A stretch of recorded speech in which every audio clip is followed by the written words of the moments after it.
আচলতে মই নিজকে কেতিয়াবা বহুত বেছি লাকি বুলি ভাবোঁ কাৰণ মই যিটো সময়ত জন্ম পাইছিলোঁ সেইটো সময়ত অসমীয়া চিনেমা বা অসমীয়া ভিচিডিৰ এক সোণালী যুগ চলি আছিলে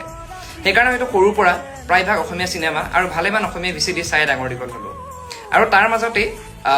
5খন এনেকুৱা অসমীয়া চিনেমা আৰু বা অসমীয়া ভিচিডি আছে যোনটো এখন মোৰ খুবেই বেছি প্ৰিয় বা এতিয়াও মই বাৰে বাৰে সেইকেইখন চাই থাকিব পাৰোঁ আৰু তাৰ মাজতেই প্ৰথমখনেই হৈছে বাৰুদ আপুনি হয়তো এতিয়ালৈকে কিছুমান খাকী পোছাক পিন্ধা মানুহহে দেখিছে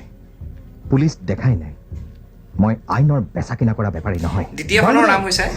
জীৱন বাটৰ লগৰী যদি জীবনৰ ৰংবোৰে লুকা-ভাকু খেলে যদি আশাৰ চাকিটি উমি উমি তৃতীয়খনৰ নাম হৈছে দ্য ভেৰি ইনফেমাছ ডাক মোৰ ভাইটিক হত্যা কৰিবলৈ চেষ্টা কৰা জনক মই শাস্তি দিবই লাগিব 4 নম্বৰখনৰ নাম হৈছে চুৰেণ চুৰৰ পুতেক কিন্তু মোৰ ল'ৰাখনক ছোৱালীটোৱে নিজেকে ভাল নাপায়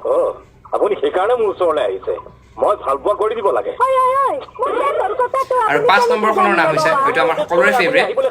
জোনদা ইমান গুণ্ডা